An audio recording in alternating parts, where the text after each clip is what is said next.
Here I have a circuit with a battery, light bulb, and gap. If I fill this gap with a metal, the light comes on. If I fill this gap with glass, the light stays off. You probably already know this because metal is an electric conductor and glass is an insulator. But what happens when I fill this gap with a silicon wafer? The light stays off, so you might think the silicon's an insulator. But what if I heat it up? Thank you.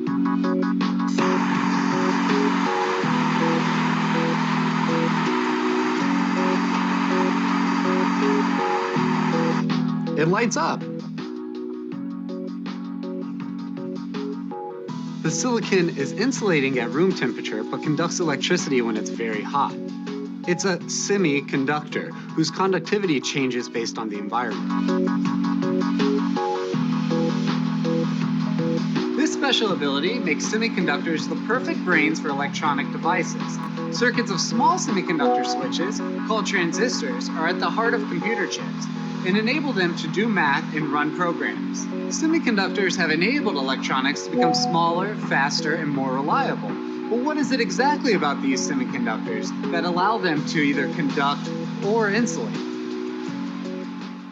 In a single atom, electrons can occupy specific energy levels. When multiple atoms bond, the electrons are shared between them. But because the atoms are now interacting, the energy levels shift around. In a solid, trillions and trillions of atoms interact with each other.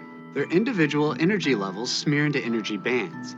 For a material to conduct, the electrons must be able to jump from lower energy states to higher ones.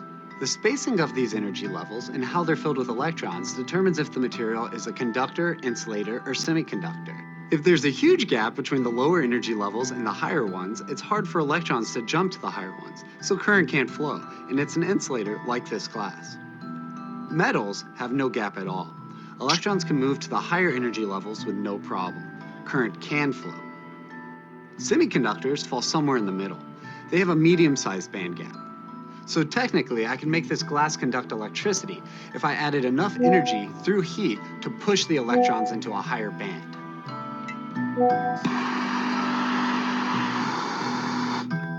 But that amount of heat would either melt or break the glass before it actually conducts. This is true of most insulators. The amount of energy needed to make them conduct is just too high. But in a semiconductor, the band gap is small enough that electrons can jump into the higher energy band so that current can flow.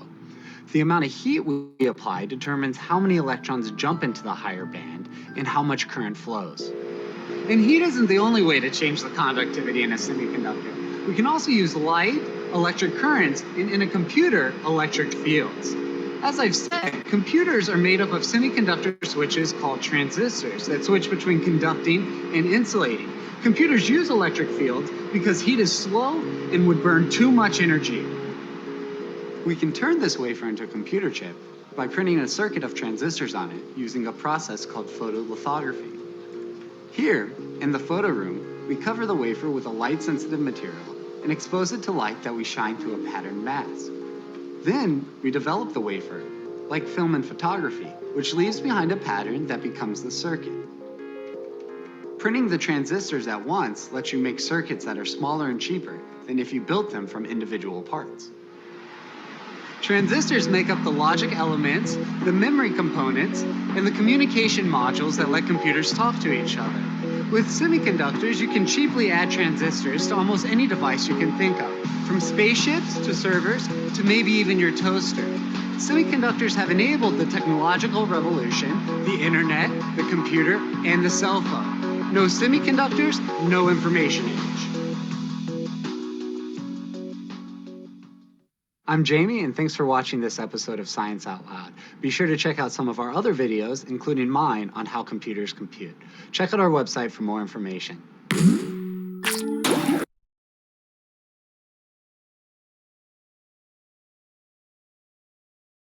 Okay, I have watched that video, and maybe anyone can describe about that video. You can raise hand, or maybe you can open your sound. Boleh ya. Tadi kan sudah ada gambaran ya cukup lengkap terkait dengan apa yang ada di video, dan itu ada yang bisa cerita nggak apa yang ada di video tersebut? Izin menjawab, Pak. Boleh, Rina? Jadi menurut saya dari video itu bagaimana bahan semikonduktor itu menghasilkan energi atau listrik seperti itu, Pak. Oke, terima kasih Rina. Oke, mungkin ada lagi yang ingin menambahkan? Jadi Silakan. menambahkan, Pak. Boleh. Matter, the Kalau light comes on. elektronik itu kan Probably Pak already biasanya happens when I didasarkan fill this pada gap with tentang a kelistrikan seperti itu. Jadi seperti yang silicon dikatakan oleh Rina wafer. itu, saya ingin What if I menambahkan heat it up? bahwasanya yang telah It's a Bapak tunjukkan tadi itu kan brains for dia electronic devices. Circuits of special ability make semiconductors the perfect brains for electronic devices. sumber energinya bisa disalurkan This melalui wire. kabel seperti itu, Pak. Karena ada muatan This listrik special yang ability mengalir makes dari saluran positif ke saluran negatif seperti itu, Pak. Oke, terima kasih Romayani. Oke, silakan ada yang ingin menambahkan lagi? Oke, that's not false statement, so you can share about your perception. Oke, silakan.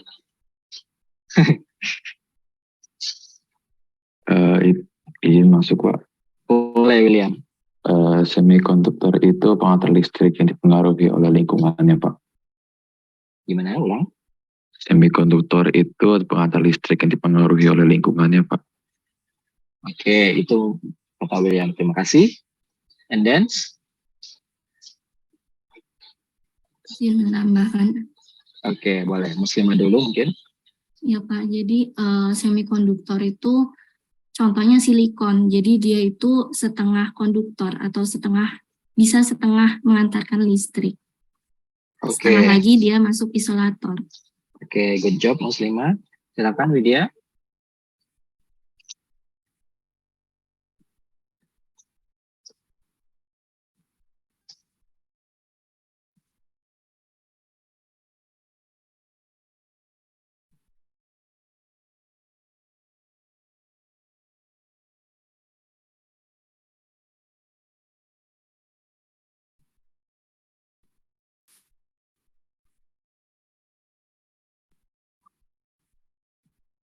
Oke, good job Widya ya.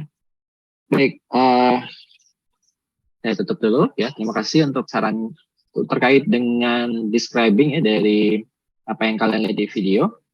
Dan saya pikir di masing-masing kalian punya persepsi masing-masing apa yang ada di video tadi ya. Karena kan memang kebetulan kan penjelasannya dari bahasa Inggris ya. Jadi mungkin ada yang bisa memahami secara menyeluruh dan ada yang bisa memahaminya secara sepotong-sepotong. Jadi mungkin in my class you can learn our lecturing, but kalian juga bisa belajar sekalian untuk memahami listening mungkin ya, memahami bahasa Inggris yang lain. Jadi we can improve the many subjects in our class. Oke, lanjut ya. Jadi apa yang disampaikan teman-teman tuh benar ya. Sekarang kita masuk ke perkuliahan. Nah, perkuliahan kita ini sama dengan judul yang tadi. Bentar. Oke.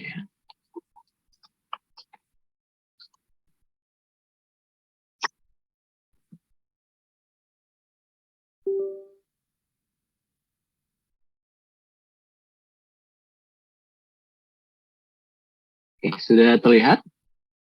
Sudah, Pak. Oke, jelas ya. Suara saya juga jelas, insya Allah ya.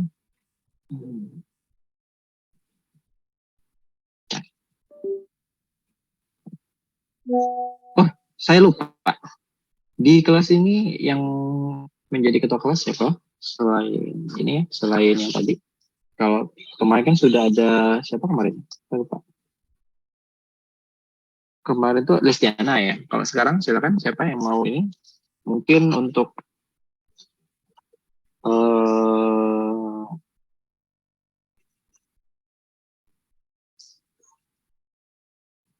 Ada yang ini mengajukan diri?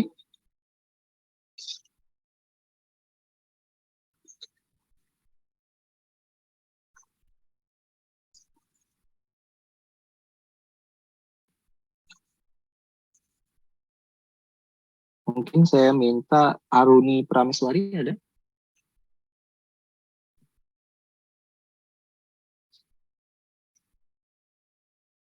Aruni Prameswari hadir?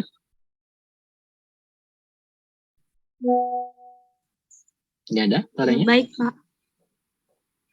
Oke. Aruni bisa, maksudnya selain handphone bisa pakai laptop juga nanti? Kalau laptop kayaknya nggak bisa, Pak. Soalnya laptop saya suka macet. Oke. Jadi saya ganti ya Aruninya biar mempermudah nanti. Oke. Saskia Iya, Pak. Saskia Ardila.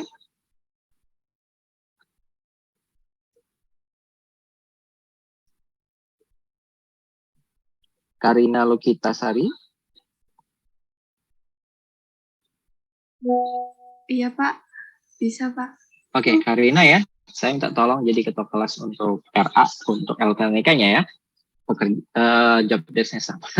Jadi minta tolong nanti Karina setiap perkuliahan melakukan screenshot dan memasukkannya nanti baik saya nanti ataupun Ibu Nova disimpan nanti ke dalam drive ya. Jadi seperti itu. Jadi nanti share linknya ke saya biar sama Bu Nova nanti di akhir ya. Dan nanti untuk terkait dengan perkuliahan atau apa nanti boleh Karina sebagai narah hubungnya ya, biar kita tidak bikin grup baru seperti itu, biar nggak kebanyakan grup WhatsApp ya. Oke, Karina bisa ya? Bisa, Pak. Oke, mohon bantuannya. Sip. Nanti WA saya untuk dikirim kontrak kuliahnya agar Karina nanti bisa tanda tangannya. Baik. Baik, kita lanjutkan perkuliahannya hari ini. Siapa ini?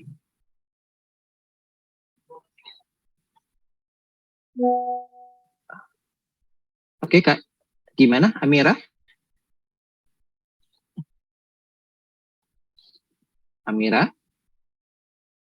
Hadir, Pak. Iya, gimana? Saya sepertinya akan join kelas RA gitu, Pak. Boleh tidak, Pak? Oh, boleh. Tapi nanti PRS ya? Bagaimana? Ya, baik, Pak. Nanti saya PRS akan ubah kelas.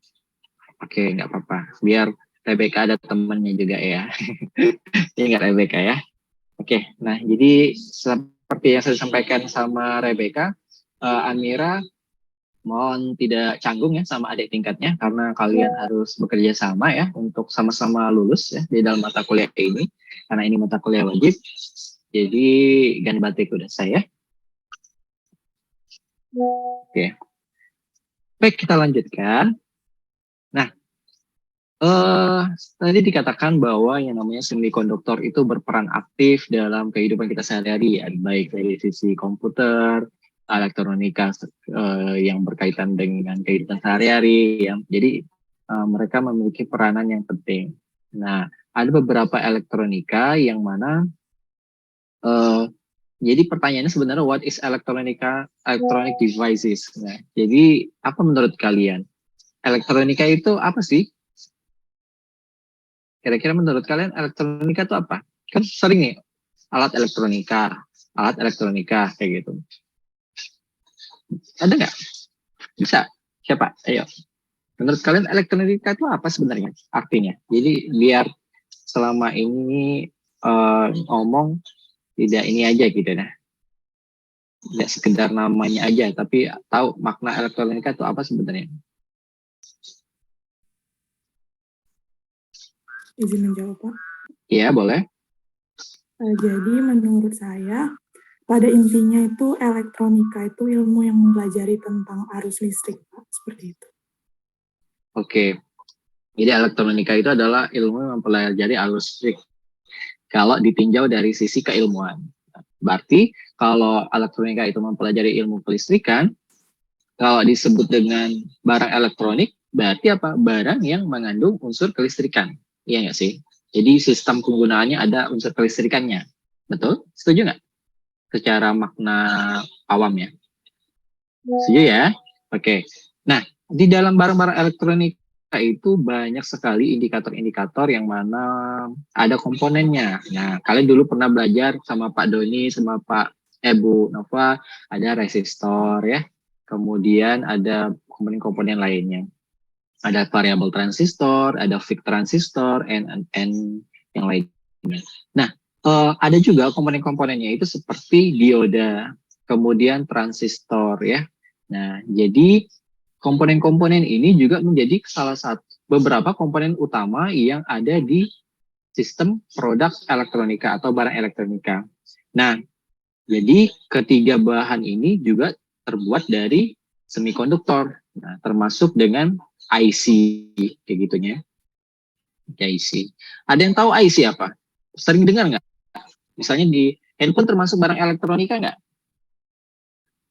Masuk nggak? Kira-kira? Masuk ya? Oke, masuk. Oke. Masuk ya Pak Aji ya. Nah, jadi apa namanya? Handphone juga termasuk barang elektronika. Sering nggak dengar kalau kalian handphonenya rusak, terus dibawa ke counter, oh ini IC-nya rusak, kayak gitu. Pernah dengar? Atau TV-nya rusak, kata tukang servisnya, oh IC-nya rusak ini. Pernah dengar nggak? Pernah, Pak. Oke, pernah dengar. Berarti IC ini juga ada di handphone, walaupun handphone kalian kalau dilihat ketebalannya cuma berapa senti gitu ya ketebalannya. Ada yang 1, ada yang 2 senti kayak gitu ya. Kalau dulu kan handphone tebal-tebal banget ya. Kalau kata orang dia ngelempar anjing mati anjingnya gitu. Nah, semakin tahun semakin semakin tahun semakin yang namanya berkembang ya. Nah, tapi berkembangnya itu bukan apa ya? Bukan kapasitas, bukan ukurannya, tapi kemampuannya seperti itu. Nah, IC ini namanya integrated circuit, mungkin akan lebih banyak dipelajari di embedded system ya Pak Doni ya. Embedded system ya, bahas IC ya, lebih banyak ya. IC. Embedded system ya, mungkin lebih banyak ya dibahas ya, selain di elektronika. Atau di MEMS ya, mikro elektromedical dan sebagainya. Nah, jadi untuk memahami bagaimana cara kerja ini, kita harusnya paham nih basic ataupun dasar dari cara kerjanya. Basic ilmu yang mendasari bagaimana semikonduktor, kemudian naik lagi ke bahan komponen-komponennya, naik lagi dan lain sebagainya. Ya. Nah, ternyata di dalamnya ada kaitannya dengan struktur atom dan interaksi atom dengan partikel-partikel. Ya. Nah, pembelajaran kita hari ini adalah terkait dengan atomic structure, struktur ya, maksudnya struktur atom, semikonduktor, konduktor, insulator. Kemudian ada covalent bond ya, band ya, harusnya covalent band, kita kovalen ya, ikatan kovalen ya, konduksi dalam semikonduktor ya, tipe N dan tipe P semikonduktor. Kita juga akan bahas terkait dengan struktur atom tadi, insulator, konduktor ini, covalent bonding atau ikatan kovalen, kemudian menjelaskan terkait dengan material semikonduktor tipe P dan tipe N. Nah, kalau teman-teman nggak bisa memahami pelajaran hari ini dengan baik, takutnya di pelajaran next minggu depan yaitu dioda, ya itu akan bingung. Kemudian transistor ya akan bingung karena nanti dia akan berkaitan. Seperti yang disampaikan tadi ada yang namanya dioda, ada yang namanya transistor. Nanti akan menjadi materi selanjutnya karena mereka berbasis semikonduktor. So you have to pursue ya, harus bisa dapat ya materi ini ya. Nah, ada beberapa sejarah terkait dengan semikonduktor. Nah, zaman dulu ya kita tahu ya awal-awalnya ada resistor. Resistor itu berbentuknya vakum tube sih zaman dulu. Jadi apa ya? Pada masanya ya barang-barang komponen elektronik itu sifatnya besar, sifatnya gede-gede ya. Pernah lihat kan pelajaran PKS zaman dulu ya, komputer itu sebesar gaban ya, sebesar ruangan ya kayak gitu. Tapi walaupun sebesar ruangan, kemampuannya tidak lebih baik dengan komputer-komputer zaman sekarang, barang elektronika zaman sekarang yang mini-mini, tipis-tipis, tim kecil-kecil seperti itu. Nah, jadi banyak regenerasi ataupun revolusi pada komponen-komponen elektronika. Salah satunya itu di komponen elektronika yang berbau atau berbahan semikonduktor. Jadi yang sifatnya vakum tuh ya tabung-tabung kecil vakum seperti itu ya. Nah, jadi berlaku nih yang namanya ketentuan don't judge the book from the cover ya, karena walaupun mereka ini kecil-kecil, tipis-tipis, mereka punya kemampuan yang jauh lebih baik gitu ya dibandingkan pendahulu-pendahulunya di zaman dulu gitu. Nah, jadi malahan elektronika semakin tipis akan semakin apa? Semakin apa kira-kira? Kalau elektronika itu semakin tipis, kayak handphone kalian ya, semakin tipis handphone kalian. Semakin apa? Hah? Semakin apa? Semakin rapuh kayak kalian atau semakin apa? Hah? Semakin cepat, Pak. Semakin cepat kata Prisil. Semakin apa lagi? Mahal, Pak. Canggih. Semakin mahal. Oke, betul. Ya, semua yang kalian jawab itu tidak salah ya. Semakin cepat, semakin mahal, semakin canggih. Benar ya, that's right. Because semakin kecil capaian yang ingin dibuat pada elektronika itu berarti komponennya semakin kecil, semakin rumit, semakin padat ya. Jadi kalau semakin padat berarti kan buatnya itu semakin susah gitu ya. Jadi buatnya semakin susah, semakin kecil, tapi kemampuannya harus majreng ya, harus luar biasa. Nah, jadi otomatis lebih susah, lebih mahal ya karena lebih canggih tersebut. Ya, cuma ya tetap ada ini ya, yang namanya kalau udah sekecil itu nggak mungkin bikinnya pakai tangan lagi ya, udah pakai komputerisasi atau fabrikan robotik lah bahasanya ya, udah nggak mungkin nyolder satu-satunya pakai tangan ya, kayak gitu ya, ya konslet yang ada ya. Nah, ini beberapa sejarahnya, ada 4 tahun 1938, ada PN Junction ya, jembatan PN ya. Kenapa jembatan PN ini berhubungan dengan kondisi nanti tipe N dan tipe P pada bahan semikonduktor. Kemudian ada transistor bipolar ya, LED. Nah, LED ini kepanjangannya light emitting diode. Kita sudah tahu ada lampu LED ya, kecil-kecil, lampu besar, yaitu LED, yang mana pada dasarnya lampu LED ini dia adalah dioda gitu ya, dioda. Nah, light emitting diode, dioda. Jadi dia menggunakan prinsip diode yang artinya dia berbahan semikonduktor. Kemudian ada JFT ya, JFET ya, junction field effect transistor. Dan kemudian ada SCR, silicon control rectifier. Ya, rectifier. Kemudian ada MOSFET ya, metal oxide semiconductor field effect transistor ya, di sini ya pada tahun ini. Kemudian MESFET, metal semiconductor field effect transistor, FAMOS ya, bukan Thanos ya, FAMOS, tapi floating gate valence MOS. Kemudian ada CCD ya, charge coupled devices, dan MOSFET ya, modulation doping field effect transistor ya. Jadi kalau kita lihat kok banyak kali Pak transistor ini ya, tergantung kebutuhan ya. Jadi ada yang sebagai penyaras, switching, ataupun sebagai lain-lain lah kayak gitu ya, banyak macamnya. Nah, kita tadi bilang bahwa hari ini juga kita bahas terkait dengan struktur atom. Saya sangat yakin ya bahwa kalian sudah mengenal nama struktur atom ini dari zaman baheula bahasanya, dari zaman kalian sekolah ya. Dari kalian zaman sekolah sudah belajar yang namanya ini. Kecuali kalian S1 kuliah SMA-nya tuh dari IPS mungkin ya, SMK-nya gitu dan lain sebagainya. Tapi pada dasarnya di sekolah sudah dijelaskan yang namanya ada ikatan kimia, struktur atom dan lain sebagainya. Nah, kita tahu di atom ada atomic number, nomor atom, kemudian ada elektron shell atau jangkang bagian elektron ya, kemudian elektron bebas, ionization atau ionisasi, ikatan ion, elektron valensi ya, dan basic structure, struktur basicnya. Nah, oke. Partikel terkecil pada sebuah elemen yang itu berisi 3 basic partikel. Nah, kita tahu juga bahwa apa?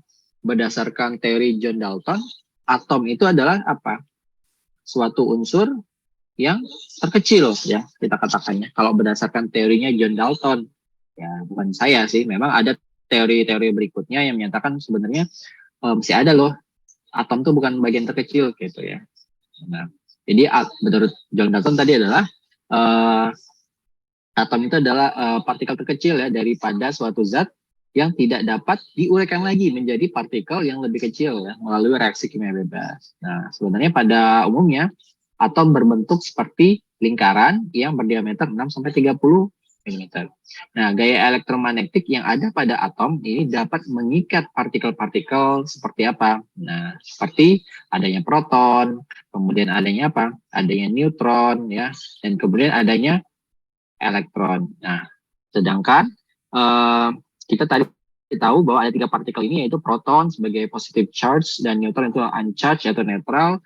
Mereka ini adalah berada pada inti atom, yaitu nukleus tadi ya, inti atom di nukleus ya. Sebenarnya nukleus itu tidak hanya pada atom, masih ada bahasan nukleus pada ini ya, rekayasa sel juga ada di bahasan tentang nukleus. Kemudian elektron itu sebagai negative charge, muatan negatif, yang mana dia berada pada lapisan luar. Nah, ya, yang mana dia bergerak mengelilingi inti dari atom di level-level energi atau kulit-kulit elektron, atau kita sebutnya elektron cell. Dengan kata lain, lintasan dari peredaran elektron itu disebut dengan kulit elektron. Ya, jadi ada orbitnya. Ya, jadi seperti tata surya ya, dia ada orbitnya tersendiri. So, what next? Nah, ya, adanya nukleus, adanya elektron, ini menjadilah sebuah atom. Sedangkan kalau nomor atom adalah nomor apa? Nomor proton. Nah, ini atomic number ya, dia sebuah elemen periodik ya, elemen dalam tabel periodik yang mana mengatur ya terkait dengan nomor atom pada beberapa unsur kimia. Nah, jadi atomic number ini adalah nomor pada proton dalam nukleus. Jadi jumlahnya identik dengan jumlah muatan pada inti. Nomor atom ini secara unik mengidentifikasi reaksi kimia dalam atom yang tidak bermuatan. Ya, jadi nomor atom juga sama dengan sebenarnya jumlah elektronnya.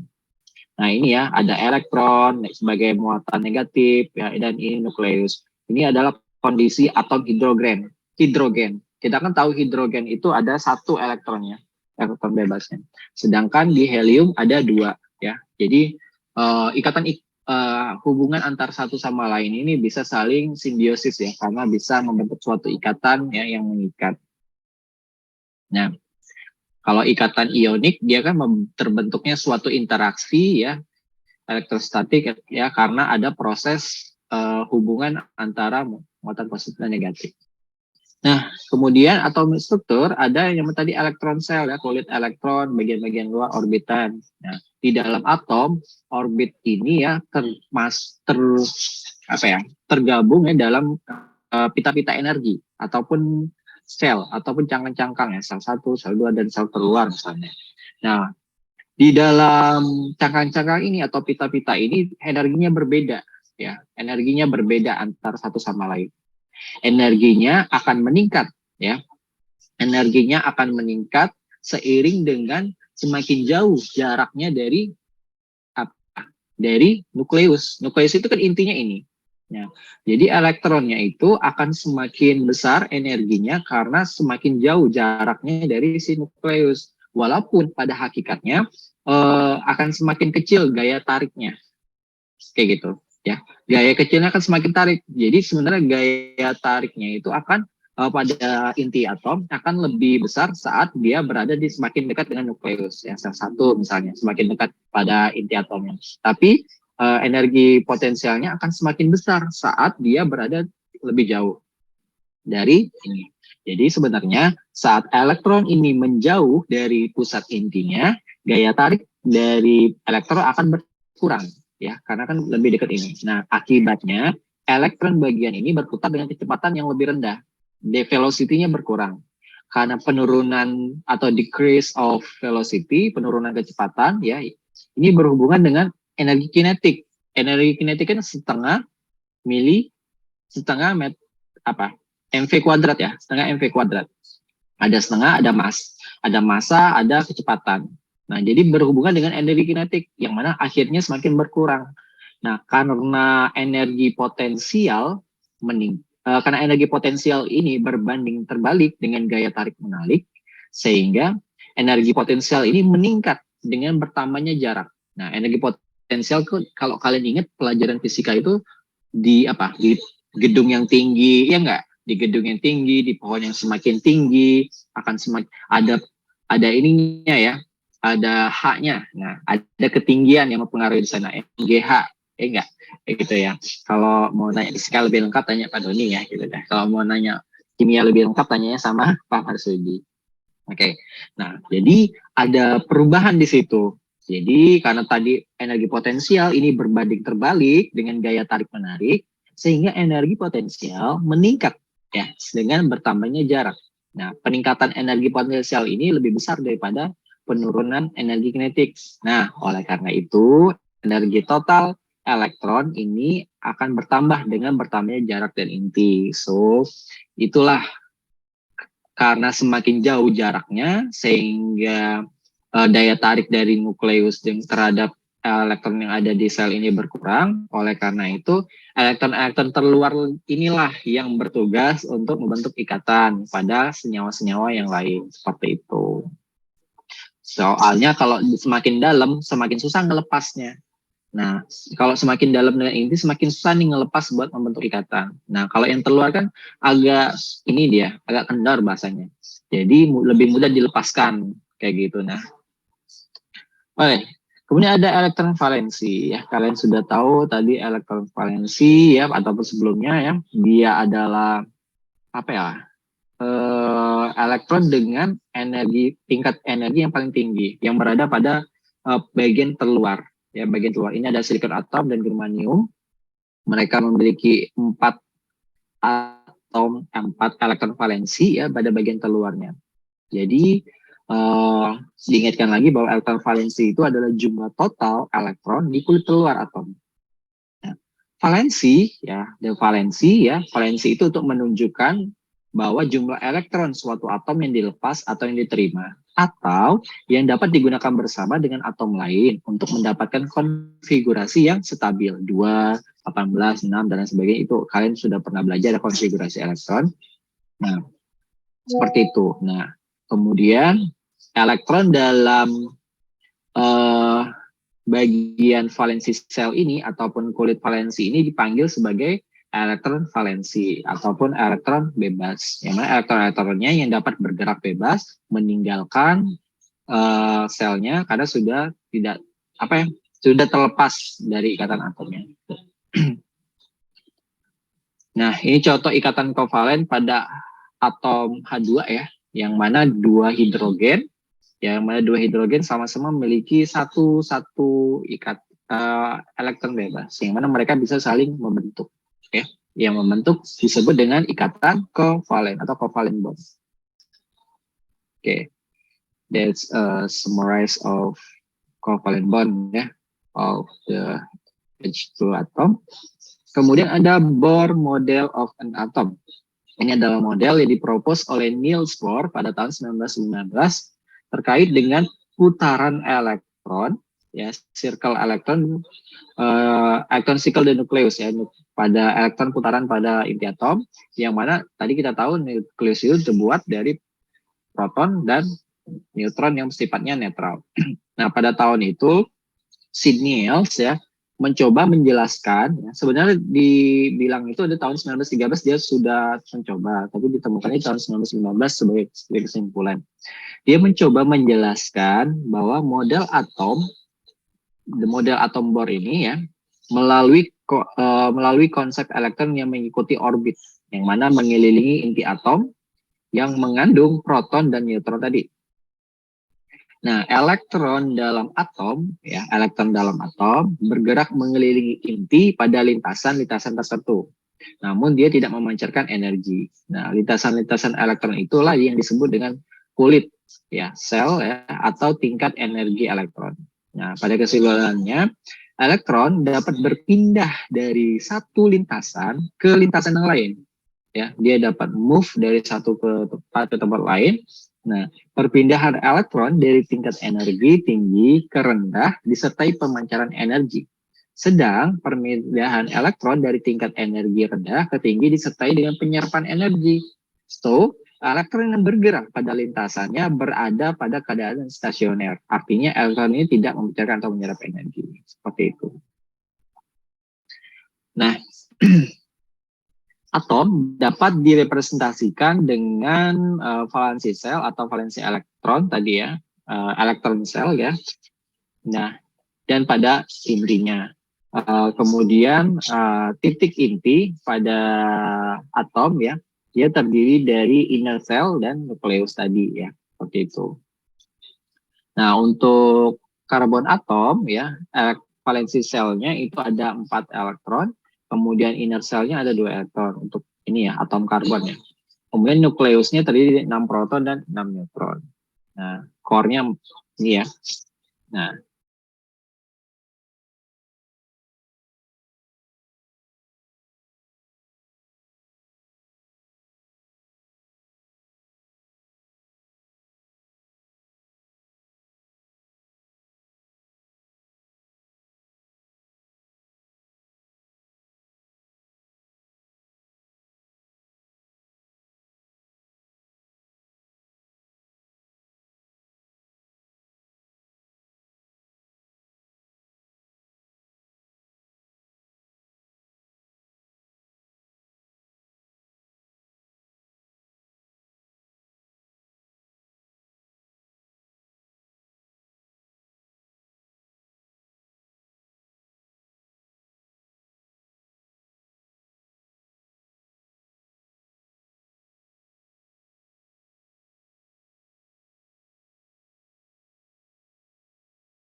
oke.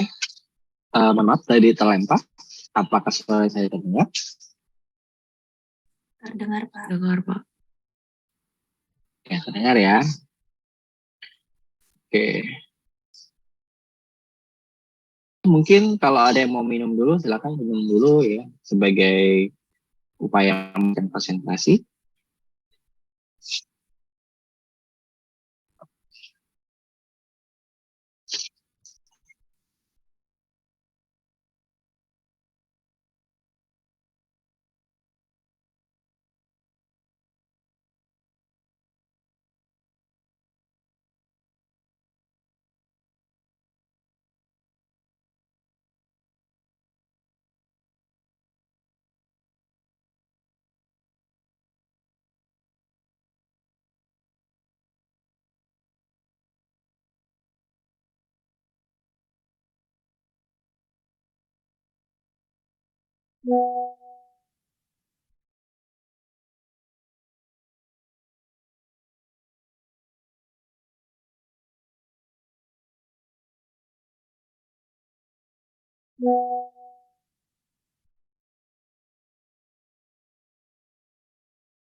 Oke, kita mulai lagi.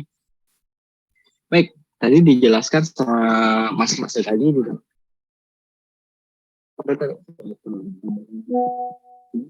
Kalau semikonduktor itu adalah dia non of insulator or ini ya, insulator type. Nah, semikonduktor itu adalah dia berada di antara kedua itu.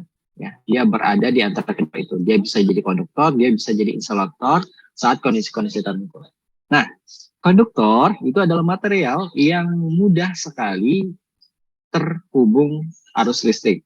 Dia dikategorikan sebagai penghantar listrik yang baik. Ya, kita sudah sangat tahu ini belajar IPA di SD ya. Ada iya kan, di SD sudah tahu konduktor kayak gitu. Kecuali SD-nya agak beda gitu ya. Oke. Nah, jadi konduktor terbaik ini adalah konduktor yang berbahan material dengan elemen tunggal. Contohnya itu adalah tembaga ya. Kemudian ada perak, ada ini ya. Kalau silvernya apa? Perak ya, gold, emas ya, aluminium ya, dan lain sebagainya. Nah, cuma kan sayang banget ya kalau mau kabel listrik isinya emas kayak gitu ya. Kayak mahal banget gitu ya kabel listriknya ataupun lain. Jadi lebih ke tembaga ya. Makanya di kabel listrik itu banyak tembaga, di elektronika itu banyak tembaga ya gitu. Sedangkan kalau yang lain mungkin agak mahal. Nah, elektron valensi ya, dia memiliki satu elektron valensi yang ikatannya itu very loosely atau sangat longgar. Dia membentuk ikatan tapi longgar. Nah, fungsinya itu adalah agar nanti ada terjadi pergerakan pada elektron bebasnya sehingga apa? Bisa meloncat bahasanya itu ya. Bisa tadi kan diberi arus listrik, dia bisa langsung menghantarkan listrik. Nah, makanya dia ikatannya longgar. Kemudian isolator atau insulator ini adalah material yang tidak dapat menghantarkan listrik. Jadi termasuk buruk nih dalam menghantarkan listrik. Elektron valensinya, ikatannya itu sangat kuat sehingga sangat sedikit elektron bebas berada pada insulator ini. Nah, makanya di kabel itu dalamnya tembaga sebagai konduktor, luarnya itu insulator agar agar tidak nyetrum ya. Artinya kita pegang kabel masih aman seperti itu. Nah, contoh-contoh isolator apa? Bahannya apa? Bahan material terbuat dari apa? Karet, Pak. Karet. Terus Plastik, Pak. ya, kain ya, dan sebagainya ya. Kemudian tadi ya, semikonduktor. Nah, semikonduktor tadi adalah bahan yang berada pada konduktor dan insulator yang kemampuannya bisa menghantarkan arus listrik. Tapi in case. Nah, in case-nya dalam kondisi tadi, kalau di dalam ini ya, di dalam video, dia bisa menghantarkan listrik saat diberikan panas. Ya, saat diberikan panas. Nah, dalam kondisi dia semikonduktor ini intrinsik atau murni, kondisi murni, dia termasuk dia ini ya, good konduktor ataupun good insulator. Jadi saat dia kondisinya intrinsik. Kemudian paling banyak bahan yang digunakan semikonduktor ini adalah silikon, germanium, dan karbon. Dia berisi 4 elektron valensi. Jadinya, makanya karbon kalian itu, kan ada pensil ya. Pensil kalian, item-itemnya itu, batang pensil dalamnya itu ya. Kan isinya apa? Karbon. Iya nggak sih? Arang, karbon nggak? Karbon juga ya jadi ya. Jadi makanya sebenarnya dalam suatu kondisi saat dia diberikan panas ya kondisinya ya dia akan mengantarkan arus listrik seperti itu. Ya bisa jadi pengantar arus listrik. Seperti itu ya. Oke. Nah, ini adalah tabel periodik. Mungkin di antara kalian punya tabel periodik ya. Kita tahu ya. Kalau yang logam mulia itu 8A ya, seingat saya 8A. Oke. Ya, nomor atom, ya, nomor atom dan lain sebagainya ya, bisa kalian lihat ya. Nah, tadi ya ada pita energi ya, yang mana dia di bagian ini menunjukkan level dari pita energi, yang mana ini adalah diibaratkan adalah nukleusnya atau inti atom. Jadi dia akan semakin jauh dari inti atom, tadi energi potensialnya akan semakin besar.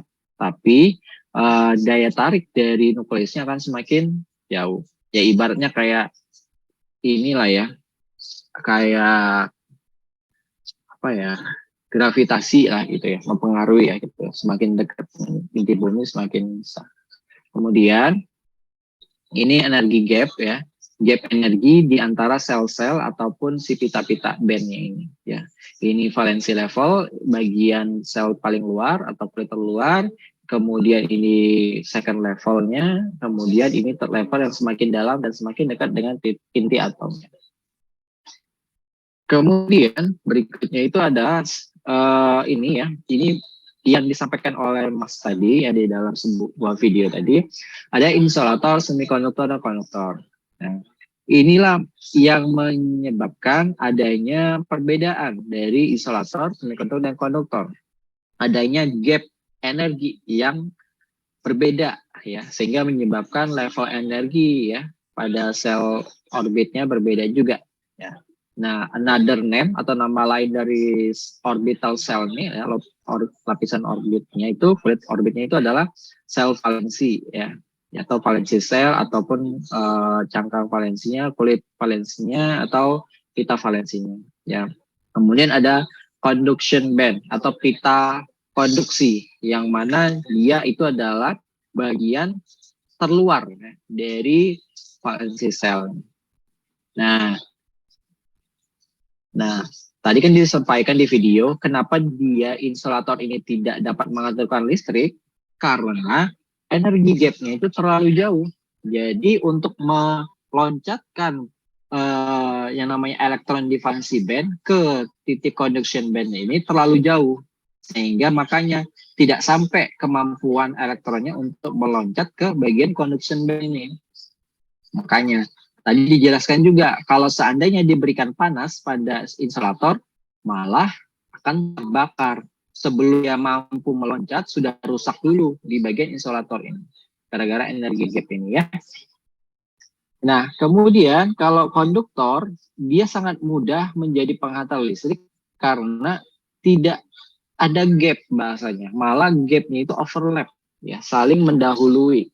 Sehingga elektronnya akan sangat mudah meloncat dari valensi band ke conduction band atau pita valensi ke pita konduksinya. Akan semakin mudah meloncat, ya. Akan semakin mudah meloncat.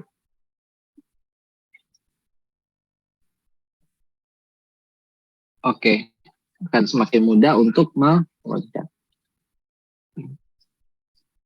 Kemudian di semikonduktor, nah dia itu mediumnya dari si insulator. Jadi dia tidak dekat tapi tidak jauh juga. Jadi medium, setengah lah, tengah-tengah lah. Dia terlalu jauh. Dia ini ada, nah kenapa dia bisa menjadi konduktor dan kenapa bisa jadi insulator?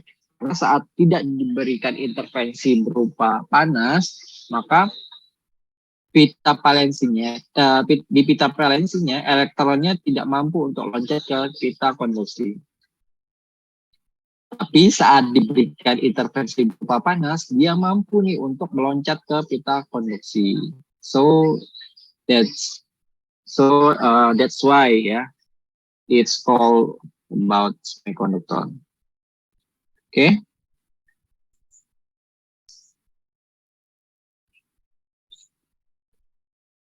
Indri, aman Indri?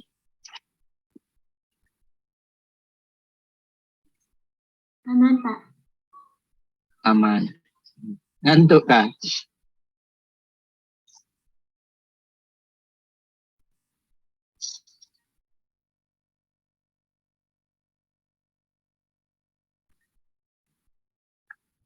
Oke.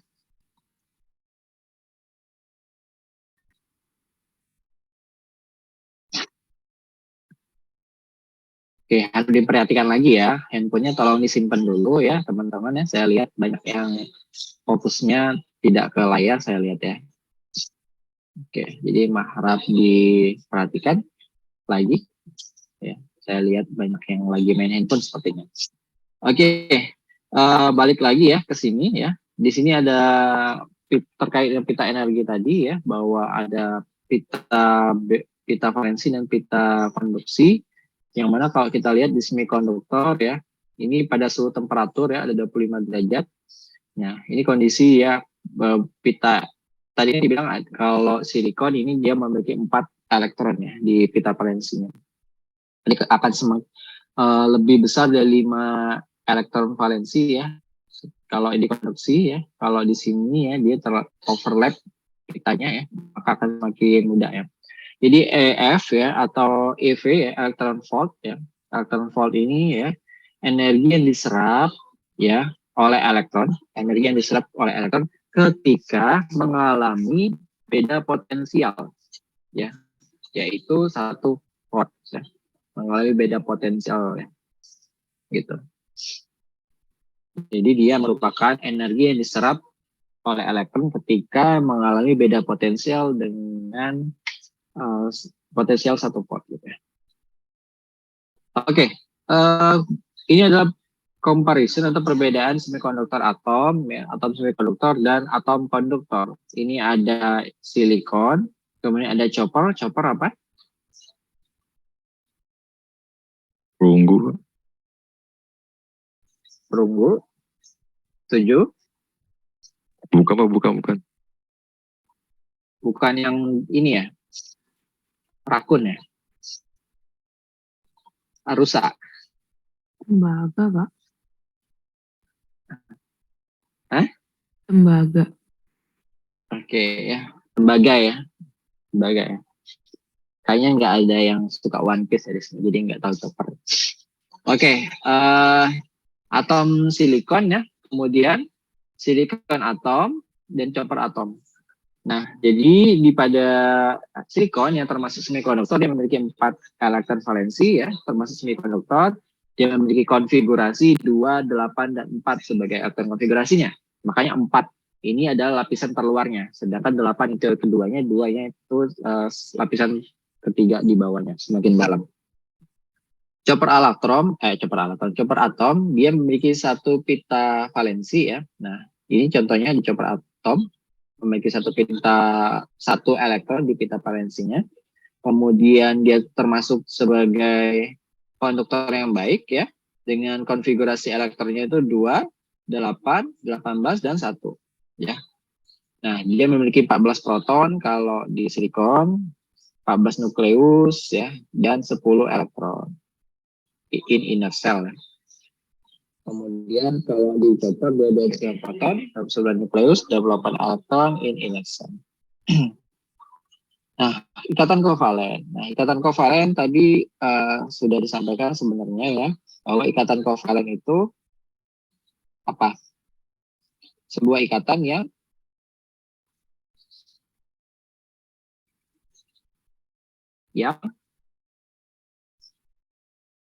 mana membentuk suatu ikatan ya. Yang mana atom itu secara bersama-sama berbagi elektron valensinya, elektron bebasnya, sehingga saling berbagi elektronnya sehingga membentuk suatu ikatan. Nah, jadi ada simbiosis lah di dalam ikatan kovalen ini. Ya, ikatan kovalen. Jadi ini contohnya silikon. Nah, silikon ini kan dia bahan semikonduktor ya. Dia ini kan memiliki 4 kurang lebih ya. Dia memiliki 4 elektron bebas atau di pita valensinya. Dia berbagi dengan silikon-silikon yang lainnya ya, atom-atom silikon yang lainnya, sehingga mereka saling membentuk suatu ikatan-ikatan seperti itu ya. Dia akan membentuk suatu ikatan-ikatan sehingga nanti dalam satu itu jumlah 8 ya, dalam satu ikatan 8. Nah, karena mereka itu saling mengisi ya satu sama lain, oleh karena itu mereka itu seperti sebuah kristal, ya. Membentuk suatu ikatan yang sangat padat seperti itu ya, komplit lah seperti itu, lengkap ya. Membentuk suatu ikatan yang lengkap, padat ya. Bentar ya, saya ngecas dulu.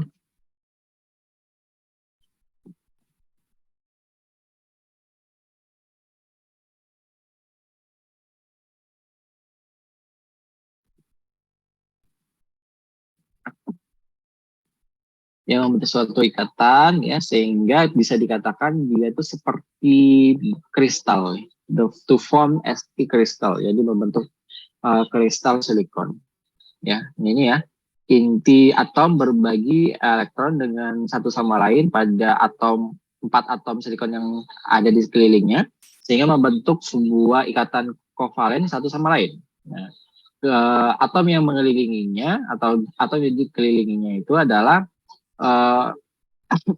saling kembali mengikat juga ya ke atom yang lain ya, dan seterusnya. Jadi ini mengikat yang lain dan ini nanti mengikat yang lain juga, sehingga saling berbentuk suatu ikatan-ikatan yang sangat padat ya, seperti itu, di bulat dan seterusnya. Nah, ini yang samping, ini yang B, ini adalah diagram ikatan yang mana red negatif ini adalah tanda yang mana menunjukkan bahwa elektron valensinya saling berbagi. Ya, ini ya diagramnya.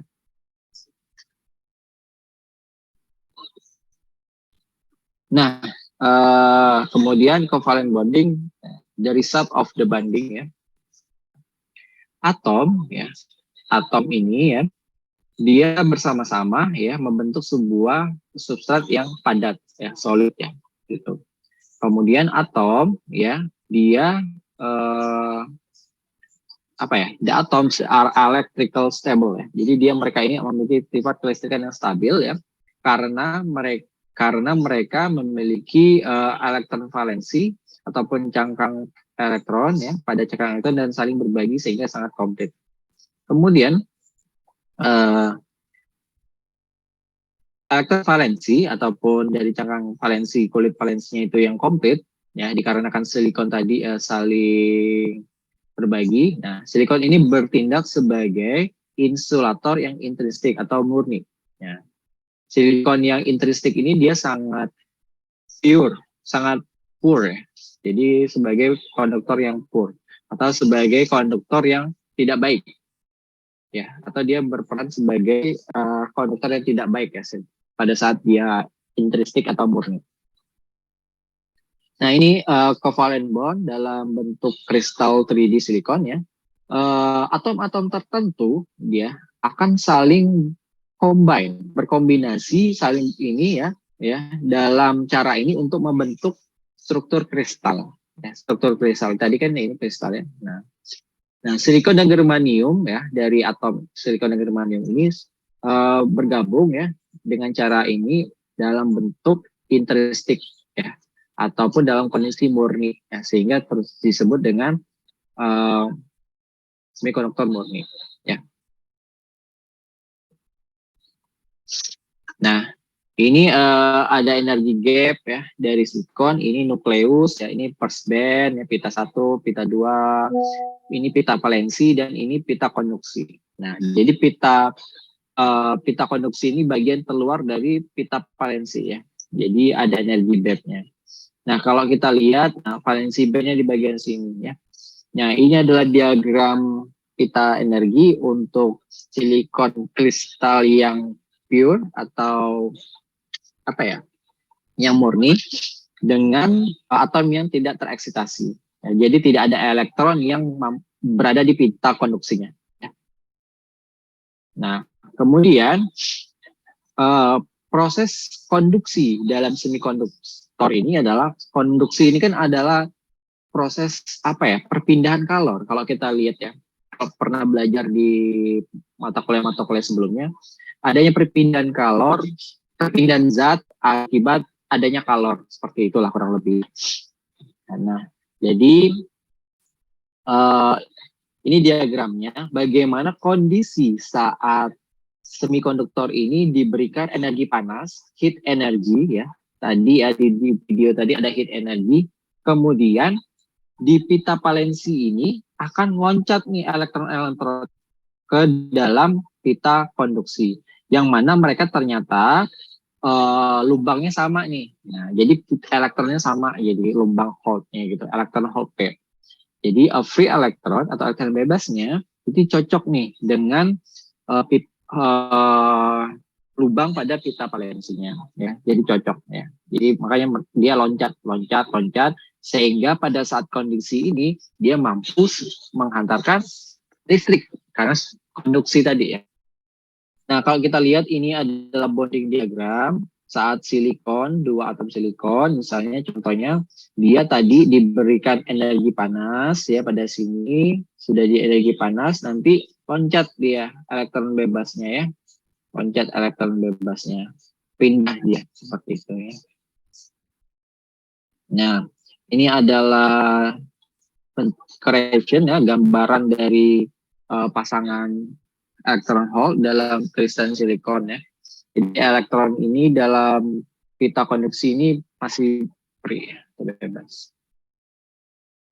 Nah, kemudian ini adalah elektron hole pairs ya, ataupun pasangan ya dari lubang elektron dalam kristal silikon, yang mana elektron bebas ini di generate ya, atau di elektron bebas ini menciptakan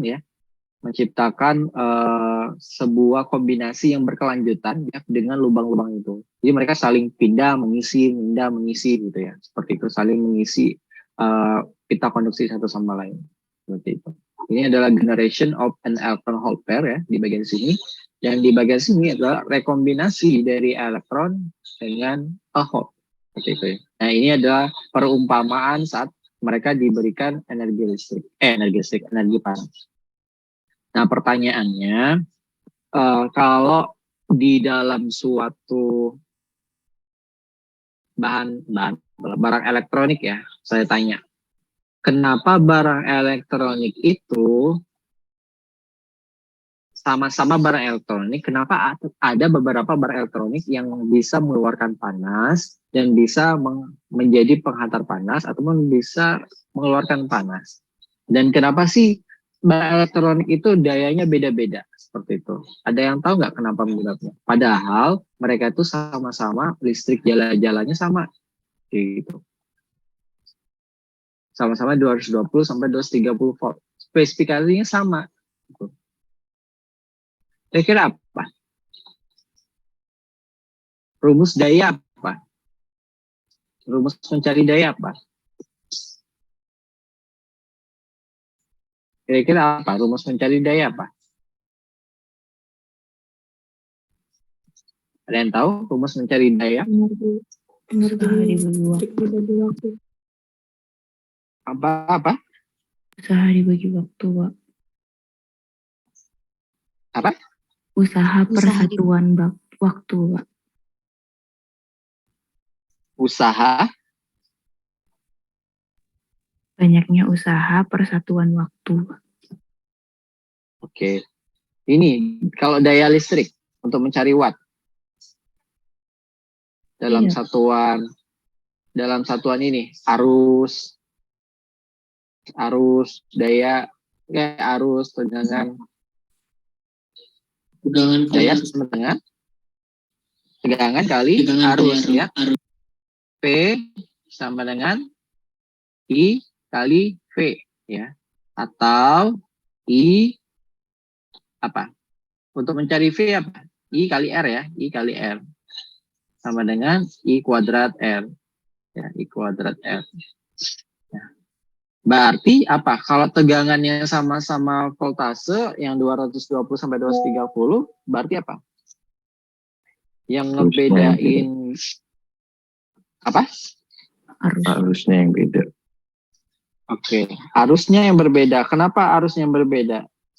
Karena membutuhkan arus yang berbeda ya, sehingga makanya daya itu beda-beda ya. Walaupun spesifikasi arus dalam KWH kalian sama misalnya 3 ampere misalnya. Sama-sama butuh segitu ya masuknya. Cuma kebutuhannya itu akan semakin banyak. Contohnya, nah jadi makanya di dalam barang elektronik kalian seperti setrika, microwave, dispenser ataupun rice cooker yang bisa menghasilkan listrik, itu mungkin wattnya lebih besar ya untuk yang butuh energi itu. Nah, jadi kebutuhan arusnya semakin besar juga. Nah, kebutuhan arusnya semakin besar juga. Ya, kebutuhan arusnya semakin besar juga karena dia mampu semakin tinggi arusnya akan menyebabkan panas kayak gitu. Akan menyebabkan panas ya kayak gitu. Nah, pertanyaannya, arus itu apa?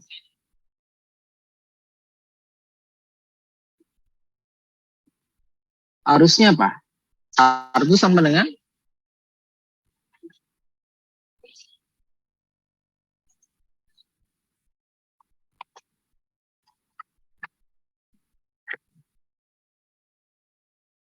semua.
Oke, maaf ya, lanjutkan.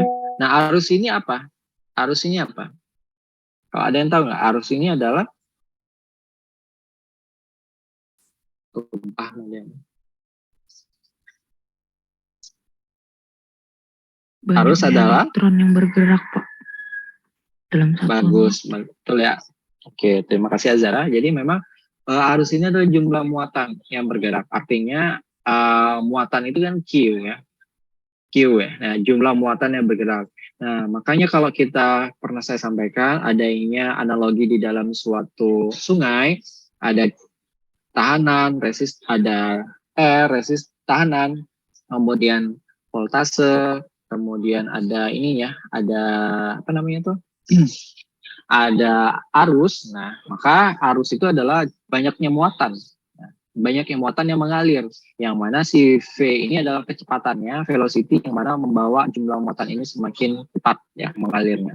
Seperti itu. Makanya semakin tinggi kecepatannya itu arus yang dibawanya juga semakin cepat biasanya. Makanya R itu ras tahanan itu adalah si batu-batu tersebut. Nah, ya. Jadi kalau sungai semakin besar, artinya apa? Bisa jadi belum tentu ya, bisa jadi kan sungainya kering kan gitu. Tapi kalau luas bisa jadi ya kondisi muatan airnya ya, muatan arusnya jadi lebih banyak ya. Nah, itu kalau di sini adalah muatan elektron kalau arus.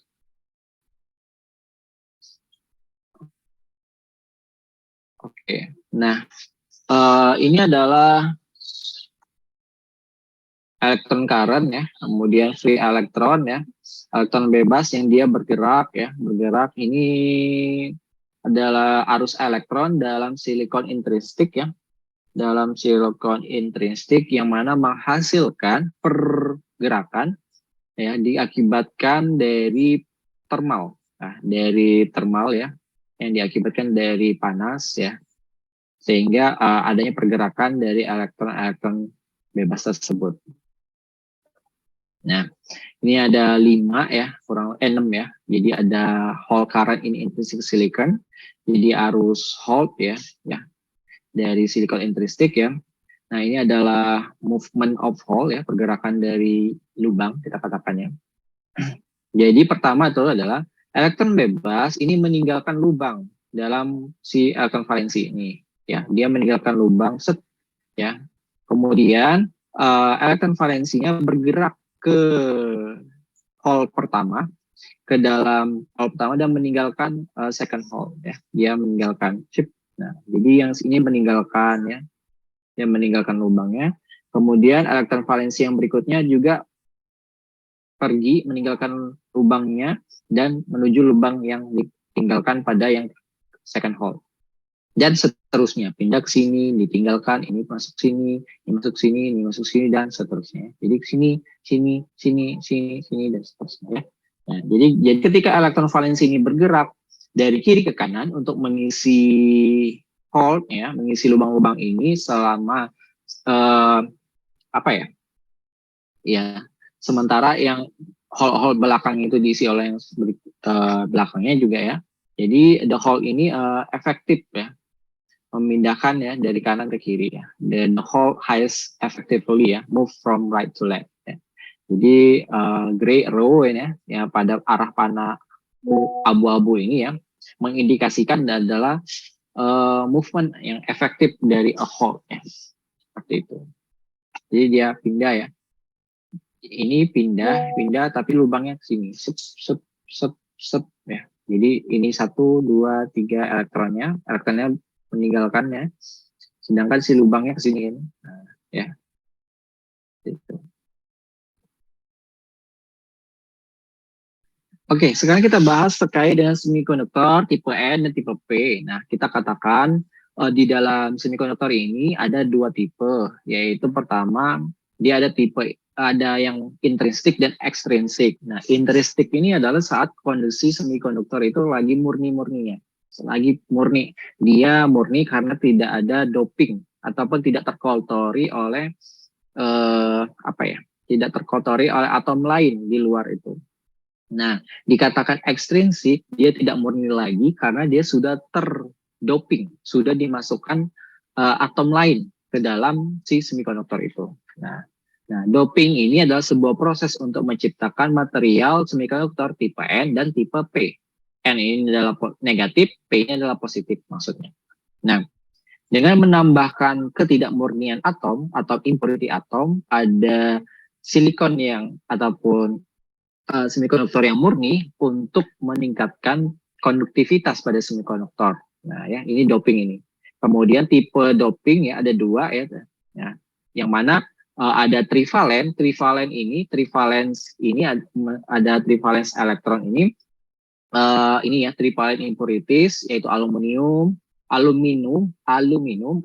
gallium, Ga, boron dan indium. Dia memiliki 3 elektron valensi atau elektron bebas ya pada ininya. Jadi misalnya boron misalnya, dia memiliki 3. Nah, ya memiliki 3. Sedangkan pentavalen pentavalen ini ada fosforus, arsenik, antimoni dan bismut. Nah, mereka ini memiliki 5 elektron valensi. Yang mana contohnya misalnya fosforus ya. Dia memiliki 5. 1, 2, 3, 4, 5 misalnya ya. Nah, misalnya. Ada 5. Nah, jadi tipe material atau bahan tipe positif, dia adalah semikonduktor yang ditambahkan trivalen impurities. Jadi kalau ditambahkan bahan trivalen impurities ini, dia masuk sebagai kategori semikonduktor tipe P. Tapi kalau dia dimasukkan pentavalen impuritiesnya dengan pentavalen, jadi semikonduktor intrinsik tadi menjadi material tipe M atau tipe negatif ya. Seperti itu. Oke, nganggu belum tentu paham, tapi silakan nanti cari di YouTube atau di apa, because I know ya, sulit ya menerjemahkan. Jadi kalian mesti coba kalau kurang paham, coba cari validasinya di sumber-sumber lain kayak gitu ya. Karena kan banyak banget ya seperti itu. Nah, jadi tipe semikonduktor ini ya, jadi pentavalen impurities ya, yang ditambahkan pada silikon atau germanium sebagai hasilnya itu adalah meningkatnya elektron bebas. Nah, ya meningkatnya elektron bebas. Nah, elektron yang bebas ini akan menjadi elektron konduksin, ya, akan menjadi pita elektron konduksi karena dia tidak diikat bahasanya dengan atom-atom yang lain. Nah, jadi misalnya ini kan kita lihat ya, SB tadi apa saya lupa nama kebanyakan. Nah, antimoni. Nah, jadi ini adalah sebuah tipe semikonduktor tipe N negatif yang mana dia diimpuritis atau didoping oleh atom ataupun senyawa yang sifatnya pentavalen, ya, memiliki 5 elektron bebas. Nah, si SB ini. Nah, di samping-sampingnya ada silikon, ya, ada silikon ini, ada silikon, ya. Ya, ada silikon yang mana dia si antimoni ini, ya, antimoni ini memiliki 5 elektron valensi, ya, seperti itu. Jadi padahal untuk membentuk ikatannya paling si silikon ini mintanya cuma satu, ya kan? Ini minta satu, ini minta satu, ini minta satu, ini minta satu kan? Jadi karena dia punya 5, dia kelebihan satu si SB ini elektron bebasnya. Dia lebih satu, jadi merajuk lah ibaratnya ya. Merajuk dia karena tidak ada yang mengikat dia, ya, sehingga dia lari sebagai elektron bebas pada proses free conduction atau pita konduksi gitu ya. Jadi dia merajuk ibaratnya, dia lari. Nah ya, bebas lah dia. Ya. Nah, ini kondisi ion donor ya, ini majoritas carriers, minor carriers dan tipe N, yang mana dia kelebihan si free elektron atau si negatifnya. Nah, karena dia kelebihan elektron positif, elektron ini kan muatan negatif. Makanya kondisi-kondisi ini dia jadi si elektron negatif inilah si muatan negatif.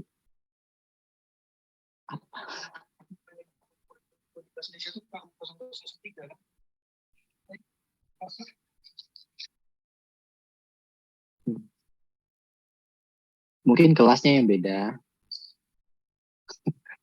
Tanya sama Mbak Isa. Oke. Nah, jadi karena dia kelebihan elektron bebas, elektron yang bermuatan negatif itu, dan elektron ini akan menjadi media penghantarnya, seperti itu. Media penghantar sebagai si elektrikalnya itu. Makanya dia disebut semikonduktor tipe N, yaitu negatif, ya, bermuatan negatif.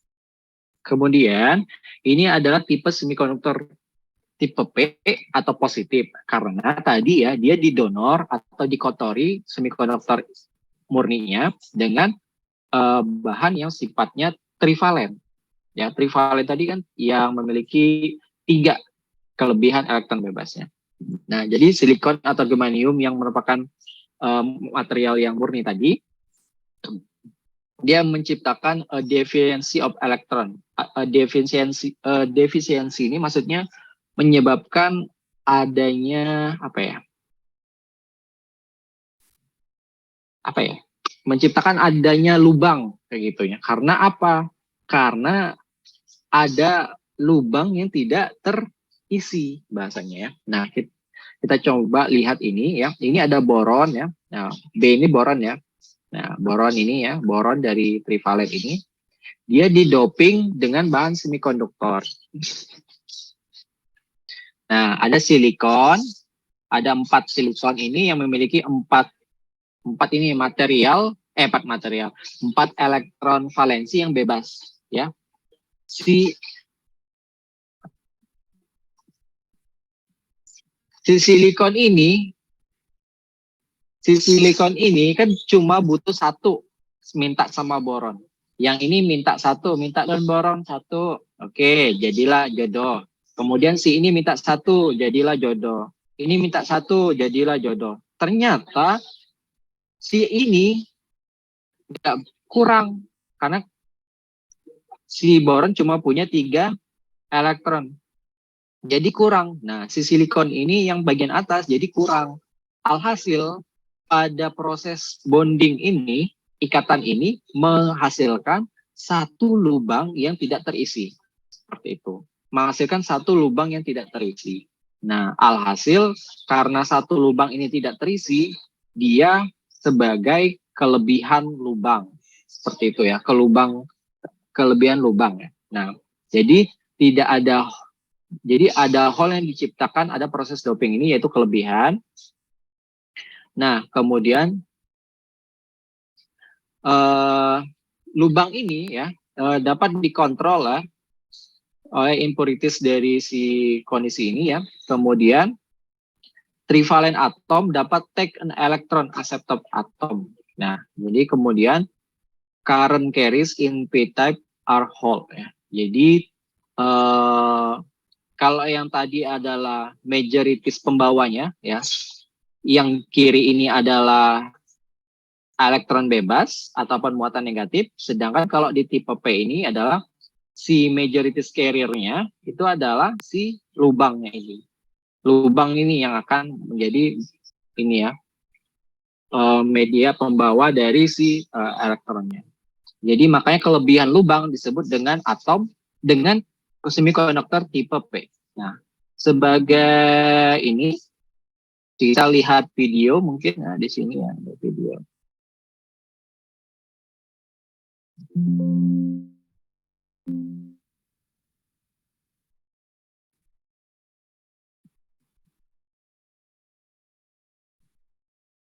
Ini tipe negatif. Tipe negatif ini tadi. Tipe positif ya.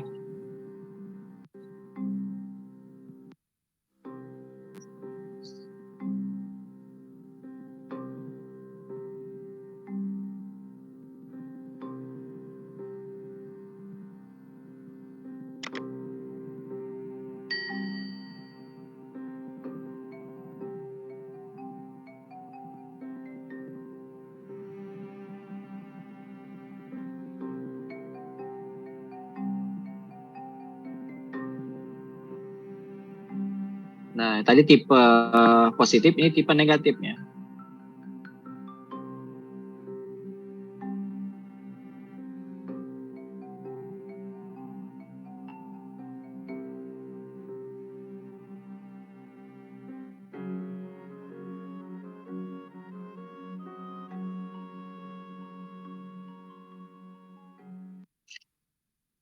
Saya ulang ya.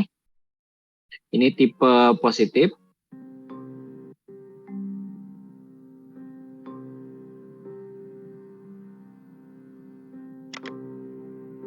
Karena ada lubang yang kosong, sehingga elektronnya bergerak. Itu mengisi ruang-ruang yang kosong itu. Jadi disebut kelebihan lubang. Nah, isi lubang ini adalah positifnya. Dia menarik, gitu ya, si elektron. Sedangkan tipe negatif, dia kelebihan elektron. Ya udah elektronnya bergerak mencari, kayak gitu. Nah. Cari pasangan, betul. Jadi dia mengalir sebagai majoritas carriers. Nah ya, karena nggak ada lubang yang tersisa. Oke, baik. That's a video for support our material. Ini mendukung materi kita terkait dengan tipe N dan tipe P ya. Nah, dari itu nanti silakan tugas kalian itu ada mereview kembali secara rinci pengertian bahan semikonduktor itu apa, baik mengenai daya antar jenis, unsurnya, struktur elektron, ikatan antar atom maupun struktur kristalnya. Kemudian jelaskan terjadinya semikonduktor tipe P ya, tipe N ya, sudah dijelaskan tadi. Coba kalian tuliskan menggunakan bahasa kalian. Jadi coba dipahami dulu, baru kalian tulis pakai bahasa kalian. Jangan cari di internet langsung tulis, karena kalau langsung tulis nggak leket di kepala kalian. Jadi coba kalian tulisnya dengan bahasa kalian, dengan hasil pemahaman kalian dari video, dari gambar, dari terjemahan yang kalian baca seperti itu. Gunakan bahasa kalian untuk memahami tipe N dan tipe P tadi ya. Kemudian tentukan konsentrasi elektron bebas pada silikon pada suhu 27 derajat Celcius jika energi gapnya pada 0 derajat Kelvin. Nah, ini sengaja tidak saya nuliskan rumus, jadi biar kalian mencari ya terkait dengan rumus-rumus. Biasanya kalau diberikan rumus pusing, jadi silakan dicari ya buat konsentrasi elektron bebas. Oke, so far sampai sini ada pertanyaan nggak? Silakan feel free jika ada pertanyaan ya.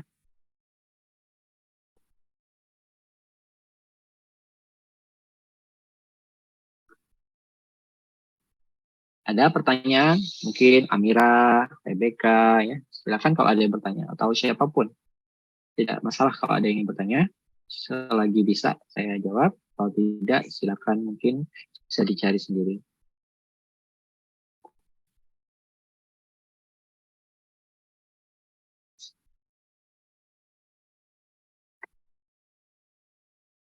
Ada pertanyaan? Wih, mantap nih. Berarti udah pada ini ya, merasuk ke dalam sanubari ya. Kalau tidak ada teman nanya ya, alhamdulillah ya. Berarti langsung kuis kita ya. Kalau tidak ada yang bertanya, enggak ya. Oke lah, mungkin sedang, alhamdulillah ya kalau sudah paham. Tapi untuk meyakinkan kalian paham atau tidak, silakan coba dicari lagi ya. YouTube, Google punya banyak banget materi yang bisa kalian pelajari ulang. Jadi jangan terpaku sama materi yang ada di kelas doang, karena ya dosen juga belajar dari buku, dari apa gitu. Jadi apa yang disampaikan dosen itu bisa jadi ada kurang-kurangnya ya, mungkin ada tidak lengkapnya. Jadi silakan dilengkapi dengan media-media yang ada. Kan apa ya, bebas ya internet ini. Jadi kalian bisa cari, browsing ataupun sharing sama teman-teman kalian yang daya tangkapnya itu cepat ya. Mungkin karena dulunya sering minum Scott Emotion gitu. Jadi lebih cepat ya, lebih makjreng. Jadi silakan kalian tanyakan ke teman-teman. Jadi kalau nggak ada, mungkin kita screenshot dulu. Nanti tadi ketua kelasnya siapa sih? Saya lupa namanya. Karina ya. Iya, Pak. Oke, Karina ketuanya. Jadi, dalam hitungan ketiga, 1, 2, 3. Oke. Silakan nanti Karina boleh untuk menyimpan dokumentasinya ya juga ya dalam ini. Baik. Nah, kalau pertemuan kita ada yang kurang, wajib ya sebenarnya dosen untuk mengisi kekurangan tersebut, bisa dengan jam pengganti. Misalkan nanti tiba-tiba apa ya? Bukan tiba-tiba ya, kayak ada libur ataupun lebaran kayak gitu ya. Bisa jadi nanti ada jam penggantinya seperti itu ya. Oke. Semester ini akan berat karena ada puasa, jadi kalian mungkin tingkat konsentrasinya bisa jadi berkurang. Jadi mungkin bisa prepare dari sekarang bagaimana mensiasati saat puasa kalian tetap majreng ininya, tetap uhuy ya kalau kata Pak Arta ininya, otaknya ya biar lebih ini. Oke, saya ucapkan terima kasih. Wabillahi taufiq walhidayah. Wassalamualaikum warahmatullahi wabarakatuh. See you, goodbye. See you next time. Terima kasih, Pak. Terima kasih, Pak.